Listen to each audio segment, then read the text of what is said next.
It probably won't come as a surprise to you that the Lush Caves are one of Minecraft's most beloved biomes. It's proven to be a popular location for many LEGO builders to recreate too, from Sacred's viral video, to Edge of Brick's massive 20 by 20 block cave, and even rather recently appearing prominently as part of Robert Moonwalker's full Minecraft chunk project. And the Lush Caves have a pretty storied history in my own LEGO Minecraft world too, appearing well over 3 years ago for episode 4 of the series. Yep, the Lush Caves are one of the first biomes I ever built for this display. Things were a lot different 3 years ago, as this was long before I'd even committed to doing a whole underground layer. Back then it was my intention to have the world just be a narrow strip of modules to be placed on a shelf or something. But how things have changed. As the world deepened, it became rather inevitable that this original module would almost be entirely buried away. I tried to make the most of that process though, starting with episode 17's Jungle Temple, which expanded the Lush Caves beneath it and added 2 entrances to that cave. One heading towards the back side of the display beneath the temple, and one leading into the jungle itself. A few lights help you see back in there too. A few episodes later, the first part of the massive desert village would cover the front of the caves, but I made sure to add yet another cave entrance facing towards the village. Now, with so little visible Lush Cave, I felt it was time to bring the biome back in style with a 2-episode expansion. And you've probably already seen that first episode, the Skeleton Dungeon, which was inspired by one of my favorite official LEGO Minecraft sets. And today it's time for part 2. So if you're a Lush Cave enjoyer, you're in the right place because it's time to get to building. It's pretty crazy to think about, but this is the 3rd to last episode in the Minecraft series. So naturally, I want to go big with this one with a full chunk underground module, not too far off from last episode's Deep Dark. Unsurprisingly, this is directly going to connect to the Skeleton Dungeon module right beneath the Desert Pyramid that we did a few episodes back. With a full chunk of space at our disposal, I really want to add some proper depth to this module, something that we usually don't get to experience in cave modules of this size. The only 16 block deep modules that we've attempted in the past are things like the Ravine, the Ocean modules, and of course the Deep Dark. This is going to be a lot more narrow, a lot more confined, but I think it's going to give this whole biome a sense of atmosphere that might be missing from something like, say, the Dripstone Caves elsewhere in the display. And a key way to help with that atmosphere too is going to be some lighting, which we'll get to later on. I think that one of the most iconic parts of the Minecraft Lush Caves are these lovely curved step pools, something that I really get to flesh out in a module of this size, and that makes for a lot of tiling.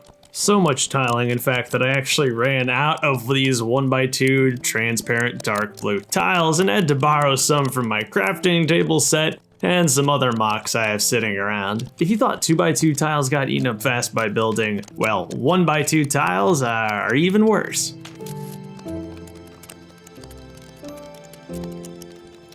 That was a lot of tiles already, but don't worry, we've got plenty more to come.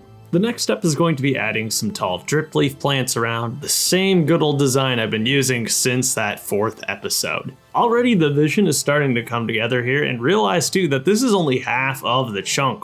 We've got this entire back area to use yet. I envision this being a bit more of some dry ground, and it's going to end up being a cave that you can imagine going on forever. That really is the beauty of these deeper modules. It feels a lot more immersive. Now, you'll probably remember that I'm sitting on quite the stockpile of sand red these days, and I really want to use some here in one of the final cave modules. All I needed to do was put in one last final bricklink order for some of those tiles, and then I could kind of do whatever I wanted with sand red. So with that in mind, I decided to add not 1 but 2 granite patches here, and they're pretty chaotic and you get to see a lot of dimension in these. They're never really that easy to make with the available existing sand red parts, but the challenge is a nice change of pace, and the sand red I think is something that's going to make this display stand the test of time. But for now, it's back to basics. Let's tile.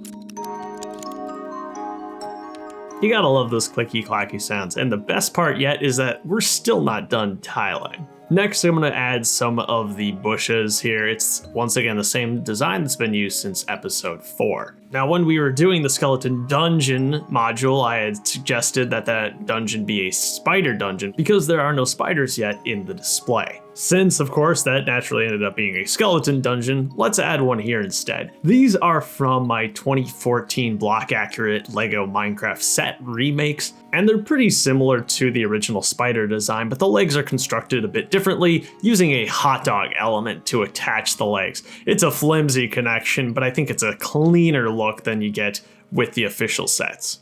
And ultimately, the reason I think these guys have not showed up in the display before is that they just take up a ton of space. Minifigures scale pretty poorly to 2x2 blocks, but spiders are on another level. They take up like 8x8 studs of space or 16 blocks. They're absolutely massive. But thankfully, with a cave this large, we can fit it in. Here in the center, I'm going to put a supporting column to help divide up the space and make it a lot more interesting to look at. The positioning of this column is also going to give us a spot to hide the lights later on. With this module again too, I'm trying to do my best to add as many ores as possible. In fact, hidden throughout here, and you've probably seen them already, are diamond ore, redstone ore, gold ore, iron ore, and lapis lazuli. I was recently able to take some of my models to Brick Days in Omaha, Nebraska, and one of the most popular things, especially amongst the young kids who came by the display, was finding all the different mobs and all the different ores. So putting those wherever I possibly can, I think, is a huge win for everybody. Next, I'm going to add in another waterfall, this time streaming down from the ceiling, something that just fits right into this environment. And then we're going to move on to the roof. This is going to be constructed the same way as we've done with a lot of these underground modules in the past. It's built completely upside down. And you'll see here too that I've added some lighting in the back. This is going to be hidden directly behind that pillar that we added in earlier. And I'll take you into my actual Minecraft world for a second to explain how best to do this. So I designed the full cave like you see it in game here. This becomes the blueprint for the entire module. To make building this top section easier though, I'm actually going to use the World Edit plugin to just copy this topmost part of the build, the actual roof that I plan on building upside down, and then I'm going to rotate it over 180 degrees. From here, I'll just take some screenshots and put them on my laptop to reference as I build. Since LEGO, at least at the time of recording this, hasn't yet made inverted green 2x2s, this just works so perfectly for building a roof like this. It also just makes this a lot easier to attach jumpers to, which are great for holding up the vines that we'll add later on. And speaking of jumpers and tiles, let's get this smoothed out.